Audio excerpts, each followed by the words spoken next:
Hi, everybody. Thank you. We're glad you're here. We appreciate it. It's good to be with you again. We've got the movers and shakers of real estate appraisal, and you're going to be pleased to hear what they've got today. Today, we've got Craig and Jeff Morley. Now, you've seen both of these gentlemen before. These names are not unknown to you. They've both been on the Utah State Board. Craig chaired it at one time. Jeff chairs it currently. They're both state certified general real estate appraisers in 3 states. Jeff's an MAI. Jeff is running for the board of directors of the National Association of Appraisers. Craig used to be president of the National Association of Appraisers. So we've got 2 experienced gentlemen here, and we've got some interesting topics to talk about today. Guys, thank you for being here. I appreciate it. Our pleasure. It's always a pleasure. Yeah, thank you. Thank you, both of you. All right, let's jump right into it. Let's talk about work files.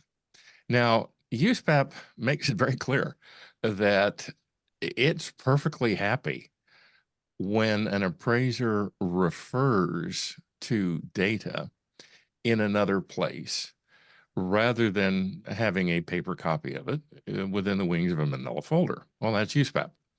Now, some states, and I raise that issue because in my own home state of Florida, the state statute basically says if you use something to come up with your value conclusion, it better be within the wings of a manila folder. And when we ask you to send it to us, we expect it right now. We don't want to wait while you stroll through files and travel drives and old CDs and stuff like that to see if you can find it. Now, given this dichotomy between what USPAP says and what your state statute may say, you've got to have it within the wings of a manila folder.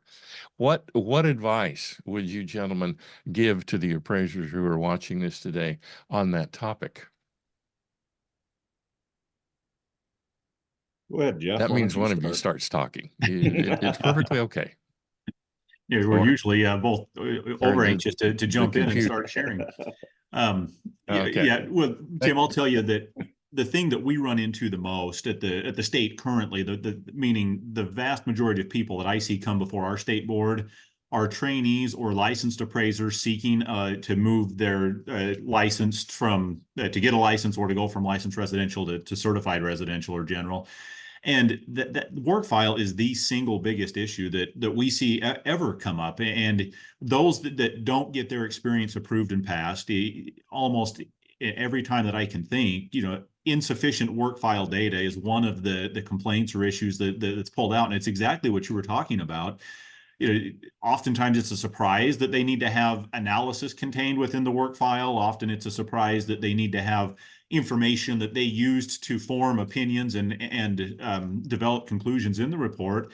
And so, when they make a vague statement about, well, we used paired sales to support this adjustment. Okay, where are those pairs, or what does that mean? I would expect to see that in the work file, and it's not there in those cases. And so, my advice, first of all, would be make sure you have in your work file those things that you're referencing or the market support for whatever it is you're coming up with, because I see that as the single biggest issue or area of deficiency on any of the cases that we see show up at the board currently. Okay, thank you. Hold that thought on analyses because we're going to come back to that. Craig, your take. No, I agree. I think the question that oftentimes we as appraisers have is, what does it mean to have analysis in the work file or a true and complete work file? I think a lot of times we fail to realize we need to have a signed copy of a certification in the work file as part of our record keeping requirement. And so developing processes within your own practice that allows you to do this stuff in a fast and efficient way. It doesn't have to take a long time to do these things. But I know very few appraisers. There probably are some, but we've gone paperless a number of years ago. And I think in the cases where some of these states are saying you need to produce the paper work file, that oftentimes the problem is they may have reference, but they're unable to find the data that is being referenced, or it's changed. And that's one of the issues that we sometimes will encounter is I've referenced a data from an MLS number, and some enterprising real estate agent goes in and changes the data from when I used it, which I'm aware of an appraiser who was sanctioned by the state of Nevada because the builder, when they were putting the stuff in the MLS to start with, was a standard model. And once they finalized the information and posted it as a closed sale in the MLS, it would, or maybe I think in this particular case, they never did make the change, but the county, when they would go in and collect the physical information on the property, would put the correct information in there. So if the standard model had a 2-car garage, but the buyer opted for a 3-car garage, the appraiser's using the MLS data, but the information upon the public record was in conflict. The question is, well, gee, Mr. Appraiser, if you drove by and took a picture of the property, why didn't you notice that it had a 3-car garage? And that's obviously a legitimate question. But on some of these, there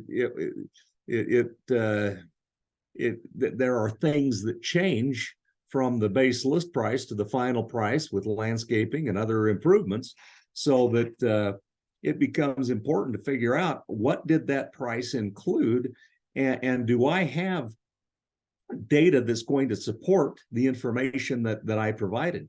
In the case of this appraiser, he didn't put the MLS data sheets in the work file. If he would have put those in there, it may have helped strengthen his case, the case against him. But I believe the best thing we can do is make sure you put your data sheets in a work file. I think part of the problem we run into where references are being made to the paper work file is you've got statutory language that hasn't been updated to reflect the current century. And so some of these states are slow in getting some of this stuff done. And so you end up with some clunky legislation that, if you've got a state association, ought to be lobbying the legislature to get some of this stuff updated and corrected. Okay, no, Craig, thank you. All right. You both use the word analyses. And Jeff, you were talking about analyses in the work file, and Craig, you were talking about specific analyses that needed to be seen. Okay, as of 2024, in the definition of work file is the word analyses. And it says the appraiser has got to keep A, B, C, D, E, F, and G in the work file, as well as the analyses that led to the final value conclusion. Now, it was not there before.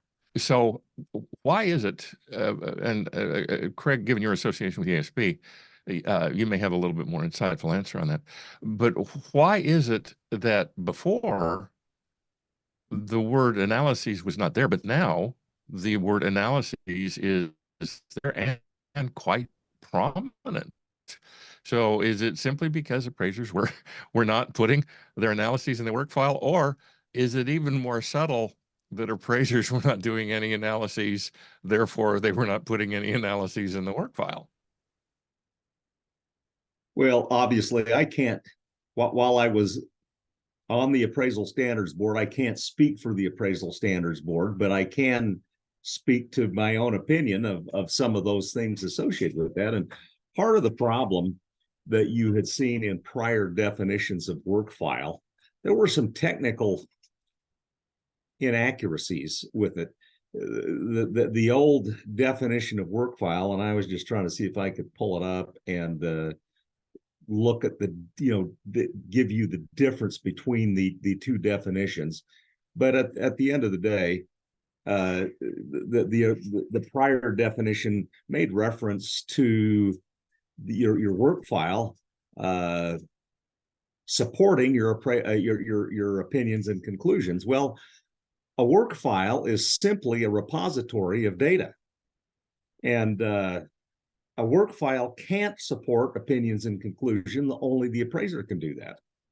And so in trying to have the definition of the work file be a little bit more consistent with what the intent of the work file is supposed to be, there were some revisions of language that that I believe is intended to more accurately reflect what your work file is supposed to do, and that's to support your work file supports your opinions and conclusions.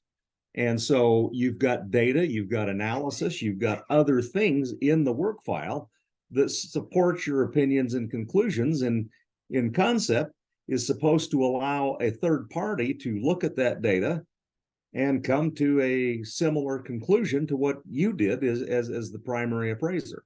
And so most of the time, if we're doing a non-restricted appraisal report, you know, more often than not, we should have our opinions and conclusions supported within the body of the report, but not always. And so if I don't have my opinions and conclusions supported in the report, then alternatively, I should have that in my work file. And one of the things that we do is we will have a master work file so that if we've developed market data on things like age or condition or various improvements like pools or shops or the influence of various characteristics on commercial land. One of the things that we will often, you know, that I've found over time in doing large land tract appraisals is that the size of the tract has an influence on the price per square foot or the price per acre that somebody's going to pay. And in my experience, and this is probably 40 years ago, I'd read an article in the Appraisal Journal where someone had done a study and found that land size variances followed a logarithmic curve. And so I've tested that. I've done multiple analyses where we will take that and you find that, yeah, it tends to follow a logarithmic curve. And so I can go in and take that larger set of data and have that and then say, okay, every time the land doubles in size, the price per unit changes by some percentage, 5, 10, 15, 20%. And then I can use that to support, you know, I've got a parcel that's I'm adjusting on a price per square foot or a price per acre. And I've got something that's selling at $10 a square foot, and I've got a much larger parcel that's selling at a lower price per square foot. And I can apply my logic and an analysis to develop, yeah, I'm going to adjust my price per square foot at some percentage, 10, 20, 30%. And I have my master work file that has all of the data. And so there's no reason that you can't have that and keep it by reference. But if you're going to reference it, you better have it somewhere. All right. I want to come back to your concept of doing these more than once. But before we do, Jeff, again, your take on analyses and the necessity to keep them in the work file, please.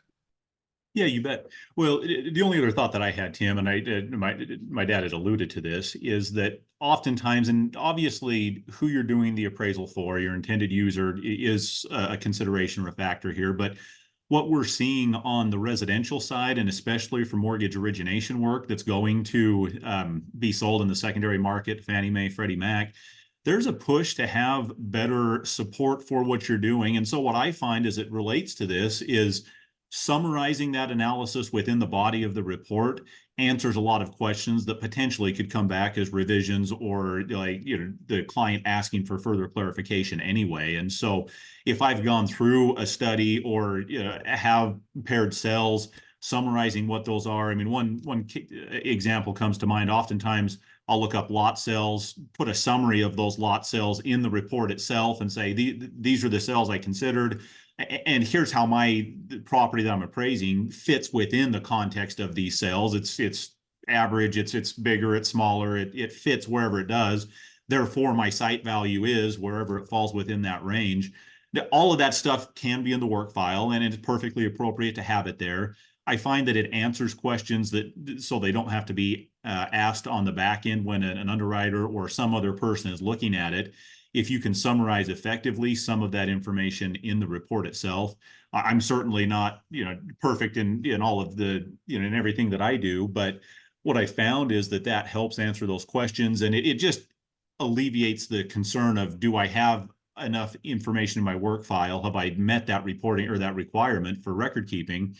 If I just tell the client what I did and then summarize that analysis in the body of the report, it makes it easier on the end reader. And then I know that from a compliance perspective, I've covered my bases. All right, Jeff, thank you. Let me follow up with your dad, both on what you just said and what he said earlier. Craig, you were talking about yeah, if is there enough information in the work file such that you could give it to somebody else and they could go through it and follow your logic and reasoning and come up with essentially the same answer. Now, basically, that's the scientific method of inquiry. But yet, that is not something appraisers are taught in appraisal school. At least maybe I was asleep that day. Wouldn't surprise me. But I got that in college. I did not get that in appraisal school. So is this something new, or is this something that's always been there that we've just conveniently overlooked? I think it's something we've probably just overlooked. As you look at your work file becomes the supplement for the stuff that you didn't put in your report. I mean, you obviously have the report in the work file, but in the case of a restricted appraisal report, I might just be giving my opinions and conclusions in a restricted appraisal report. And in order for someone to fully understand the analysis and conclusions, they may have to go into my work file and see. I may or may not include the comparable sales that were considered. I may or may not have all of the information I did in developing a cost approach or an income approach in that restricted report.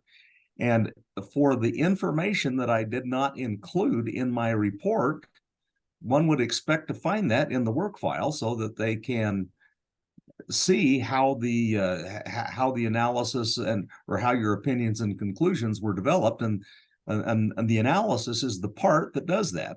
And so I think hopefully as appraisers we're putting those opinions and conclusions for the most part in the report. But if I'm not required to do that, then having that in the work file becomes a very effective way to insulate or to ensure that you don't get yourself into trouble when somebody starts questioning your results. Okay, so Jeff, I'm sorry. Go ahead. No, Oh, you're good, okay. Tim. Yep. All right. You have both mentioned analyses. You've both mentioned the necessity to have all of this stuff in the work file, such that if it were necessary, you could take the work file, hand it to another, a peer, an equally qualified appraiser or appraisers, and with nothing more than literally what's in the work file, they could reproduce what you had done and come up with essentially the same number. Now, you might have come up with 350 and they came up with 355. Okay, who cares? But there's got to be a whole lot of stuff in the work file to be able to do that. Now, and there's got to be a whole lot of analyses. And let me stress, a whole lot of analyses in the work file to be able to do that. Now, let's raise the issue here of bias. And let's start out with bias and analyses. All right. When we don't have enough analyses in the work file, when Timmy, you froze up. There you go. Oh, I'm sorry, Craig. Thank you. I don't. My computer didn't tell me that, so thank you. All right, let's relate. Okay. Let's relate bias and analyses. At what point have we done enough analyses such that nobody can accuse us of bias? And then I'm going to ask a follow-up question to both of you. So, Jeff, any thoughts on that? Well, whether right or wrong, Tim, I think there is a reality that we can be accused of something regardless of the level of analysis that we've done. But if we've done an adequate level of analysis and have that adequately documented in our work file and or in the body of the report, we do ourselves a lot of favors. We protect ourselves as best we can. We're all appraisers here. I think we've all had experiences where somebody didn't like a conclusion and they grasp at something to try to discredit the report, or something to try to blame. And in today's environment, bias is one of those things that can be alleged or thrown at an appraiser. But the appraiser is far more likely to be able to defend themselves effectively and efficiently if they've got adequate work file and adequate analysis to support the conclusions they've come up with. I think where the allegations of bias are a lot harder to defend are when I don't have good market-derived support and market data for what I've done, because then what's the appraiser left with other than, it's my opinion, it's my judgment, okay, then based on what? And you can go down a slippery slope that way, but the work file and the analysis can really be a great protector of the appraiser and the conclusions within that report, provided that you have them and have them documented. Jeff, thank you. Okay, Craig, any thoughts there? And then I've got another question. Yeah, I just to go with what Jeff was saying is that I think it becomes really important to explain to your client the processes that were involved in comp selection when you anticipate that this is a property that could potentially have a bias claim, particularly if I'm coming to a conclusion that I know is not consistent with what the expectations are of the parties. And I'm speaking of purchases, or I've got a purchase and I think that and I'm aware that someone has an expectation that is not supported by the data that I've found. It's just such a good idea to get in the habit of explaining to your client the process you went through, and do it in such a way. I think we have a lot of appraisers. I don't know that I can look on a social media platform where appraisers aren't complaining about the use of these prohibited words, and I get it. I mean, we get to a point of insanity on some of this. But at the end of the day, if we're cautious about the language we use and how we use it, it truly becomes a protection. If I'm not using the prohibited words, we don't have those trigger points that those people alleging these allegations of bias can point to. It's an absolute no-brainer for somebody to come in and allege bias if I'm using prohibited words in the report. I mean, I go to a word search and I'm using words that shouldn't be there. And I think oftentimes the problem that appraisers sometimes find themselves trapped with is there's this idea that the more information I put in the report, the more supported my conclusions are. And that's not always true.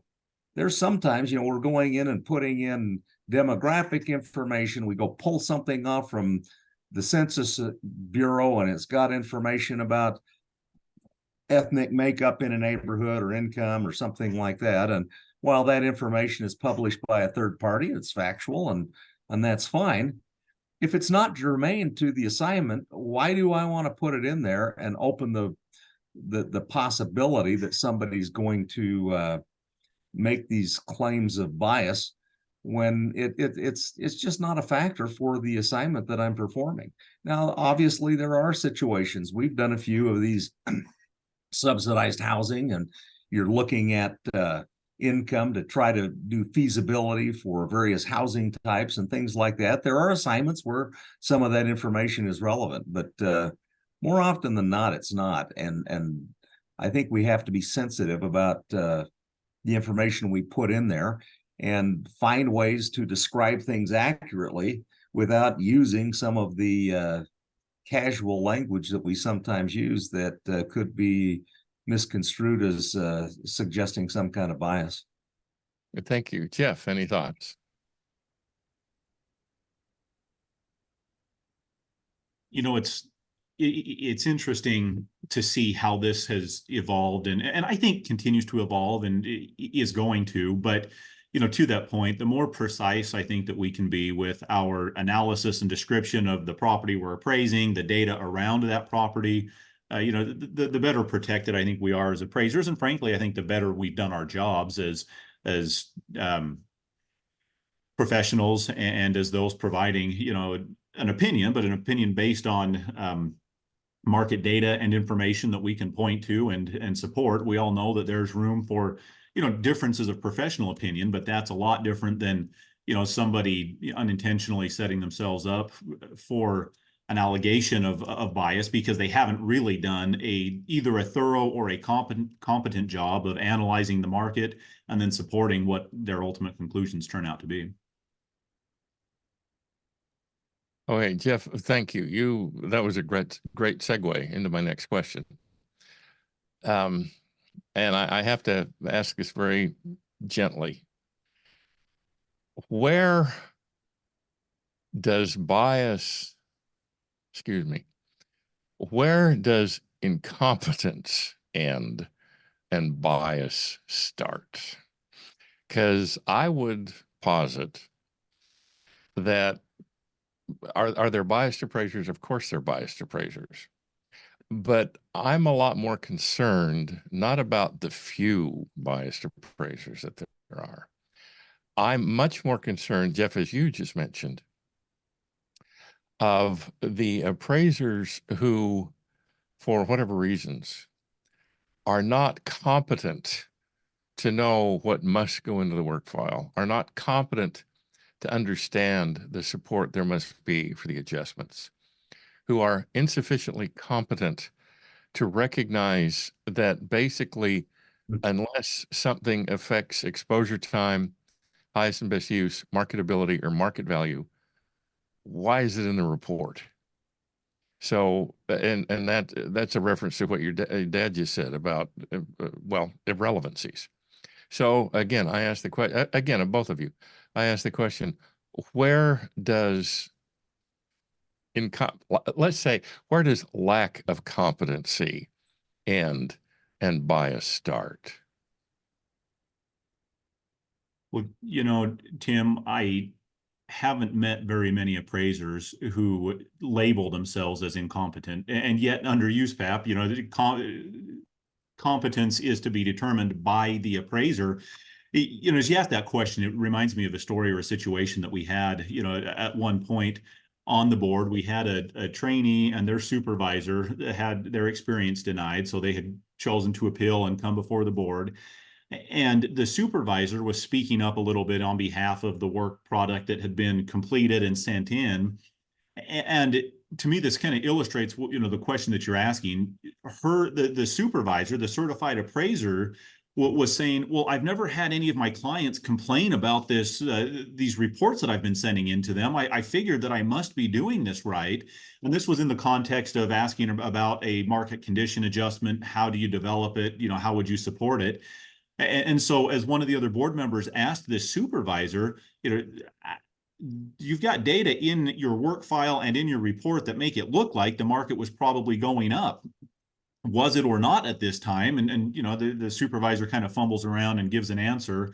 Yeah, I guess it probably was. So we asked them, how would you go about calculating what that rate is and then apply it to the comparable cells? And she couldn't do it. I don't think she would have tagged herself as incompetent. And yet, when we were asking basic questions about analyzing market conditions and supporting or even applying an adjustment there, it was pretty clear that there was not an understanding as to how to do that. And what I think happens, what I see tends to happen more often than not, is I don't see many appraisers that are maliciously out there wanting to, you know, stick it to some group or classification of people. but I do see many who should know better than what they do sometimes, incompetently developing the report or the analysis with and conclusions within the report. And this particular example stands out because this person wasn't demonstrating any dislike or bias against a certain area or classification of people or anything else, but they certainly didn't understand how to support the adjustment that was in question in this particular case. And so it was, in my mind, all a matter of competence and didn't have really anything to do with bias. But I think that's where a lot of the challenge or the shortcomings tend to come up that I've seen, Tim, is it's appraisers that should do a better job and don't, that then give a conclusion that they don't, that's not liked by a third party. And then when those complaints come in, it's not necessarily right, but I've seen where they're saying they gave me this value came in low because of factors that really didn't influence the analysis, but the appraiser didn't do a good enough job for the report and the work file to stand on its own. Okay, so it's not bias, and which USPAP defines. So it's not bias. It's just the appraiser not being sufficiently familiar with what needs to be done to answer the question competently. Okay. That's right. Craig, any thoughts? Well, I think Jeff did a good job of addressing the issue. I think the problem we oftentimes run into is when we're not competent, it's hard for us to recognize that. And there's been a lot of anecdotal kinds of things out there that tend to allow appraisers to make decisions that just aren't very good. And what I've observed over the years is that when we encounter situations that we've not encountered before, appraisers sometimes guess, and for whatever reason, it seems like they always guess wrong. And so instead of reaching out and asking a competent, qualified person to get a little help with dealing with some of these things they've not encountered before, we're kind of resistant to go in and ask those questions, maybe for fear that someone will think less of us for not knowing those answers. But at the same time, the real solution to the problem is to make sure that we understand what we're doing. And if we get into a situation after we've started an assignment and it looks like we've got in over our heads, you're far better off bowing out or getting help than to just go in and take a stab at it with your best guess, only to discover that I don't know what I'm doing. And Jeff's illustration of not being able to accurately support market condition adjustments is a classic example of that. Gentlemen, thank you. We're getting close to the end. Anything else either one of you would like to bring up? Tim, the other day, and I think I'd mentioned this to you a while back, but the other day I was asked to review an appraisal of a multifamily, a small, I think is either probably a duplex. In a rural community, it's a hard appraisal under any circumstance. There's very limited data, and this particular community, in fact, this kind of goes. This is one of these challenging deals to try to avoid bias, because it was in a what was formerly a polygamous community that was run by Warren Jeffs, who is in prison for molestation and a bunch of other things. And the town had been more or less reorganized by the federal government because of claims of bias. And somebody would find themselves on the outs with the church, and they'd be excommunicated, and they'd turn their sewer and power off. And so those kinds of things created some really interesting neighborhood characteristics that make it pretty challenging to figure out, how do I describe this area without opening myself up for bias? But in this particular situation, all of the comparable sales are coming from outside communities. There's no support. I mean, other than these massively long canned comments that say, I've talked to everybody, no specific person, but there's no data. And so I've just done the best I can, is kind of the deal. And in this particular case, it seems pretty clear to me that the appraiser did not have a lot of experience in performing appraisals on multifamily properties.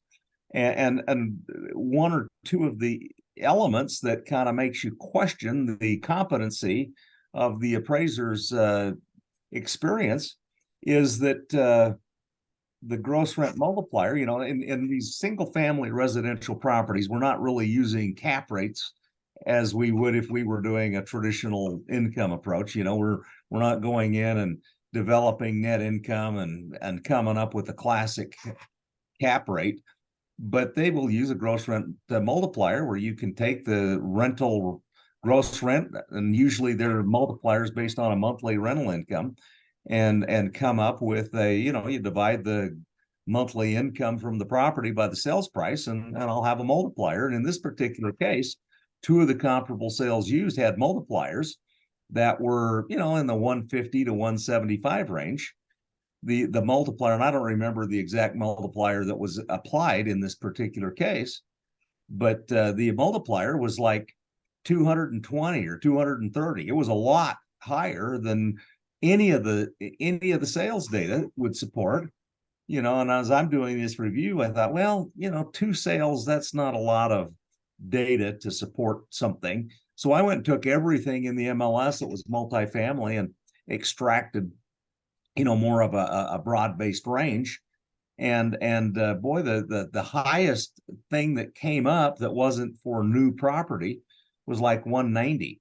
And so you're looking at that, and then the appraiser saying, well, I tied my final opinion of value to the sales comparison approach using sales that are vastly different from the property, and where the all of the sales were located in competing areas that could be argued to be a little less rural and maybe a little more accessible, with no adjustments for location. And the fact is that in the highest and best use, the appraiser just checked the box. Yeah, these improvements are the highest and best use, without any analysis. So as I'm doing a little bit of checking, I call a real estate agent and ask, why is this property selling for so much money? There's another one that, in these little rural areas, they don't always report everything in the MLS, but I was aware of a similar property that was under contract for a lot less money, like over $100,000 less. And so, the question is, well, why is this one that's under contract so much less than this other property that this appraiser is appraising? He goes, oh, well, that's on a big lot, and the zoning will allow you to put another fourplex on there. And the other one, you couldn't. And well, gee, that seems like a pretty significant highest and best use issue that, had the appraiser gone in and performed a real highest and best use analysis, could have concluded, well, we've got either some excess or surplus land where the buyers is paying a higher price because they can go build another rental property on the site. In the case of the appraisal, the appraiser's making a couple of $1,000 adjustment between nearly a 1 acre lot and a 1/4 acre lot. And there's no support for it. There's no support for bedroom adjustments, for square footage adjustments. And the problem we run into is, when we're used to doing typical residential properties, we're using residential analysis to try to make those adjustments for the differences. And we forget sometimes that the reason people buy this property is for the income. They're not buying it because they think it looks cool, might look cool, and it might be a factor, but that's not, if that cool looking improvement doesn't generate more money, I'm probably not going to pay extra for it.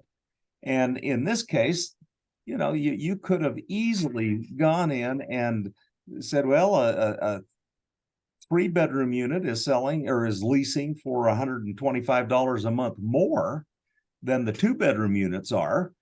And so I'm going, rather than make the adjustment based on square footage, maybe I need to make the adjustment based on the rooms. And if I've got $125 a month difference and my gross rent multiplier is like 150 or 175, I can make an easy calculation to support those adjustments. But in this particular case, none of that was there. And so it makes it to the point where the appraisal just has no credibility whatsoever. And I think as we find ourselves in these situations of dealing with competency issues and market support, that we might just have to go take a class or make sure that we're getting having a third party. Call Tim Andersen and say, hey, Tim, look at, I haven't done a multifamily property in a while. I don't need you to do a complete standard 3, standard 4 review, but would you look at this and just give me some feedback? Where are some of the areas that I could maybe improve my skill set so that I don't run myself into a problem if I'm doing something I'm not accustomed to doing? And of course, you also might call Craig or Jeff to ask the same question, especially if it's in Utah, Nevada, or Arizona, states in which I am not licensed, but you are. Gentlemen, thank you. Craig, thank you for, education, the key to competency. I appreciate that. And Jeff, thank you for making the issue of the need for analyses and store them in the work file. Jeff, if someone wanted to get in touch with you, how would they do that? Yeah, you bet. I'm on LinkedIn, pretty easy to find there, Jeff Morley, or email directly, jmorley@acurity.com. Probably the 2 easiest ways to get a hold of me, and I'm pretty responsive on either of those platforms.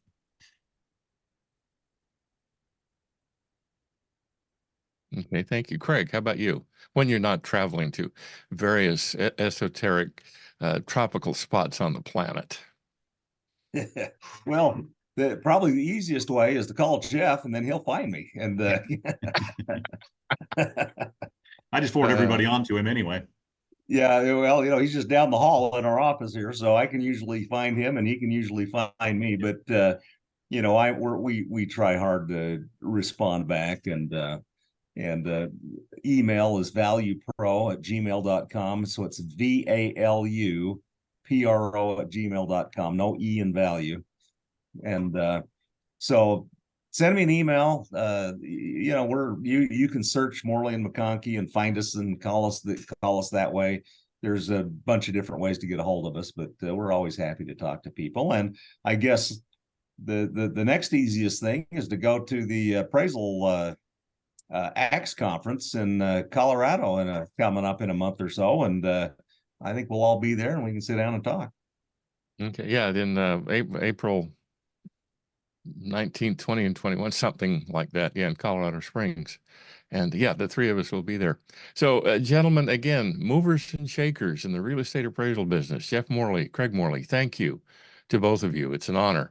And we will be chatting more to help out our fellow appraisers. Gentlemen, thank you. I appreciate it. Y'all have a good one. Bye-bye.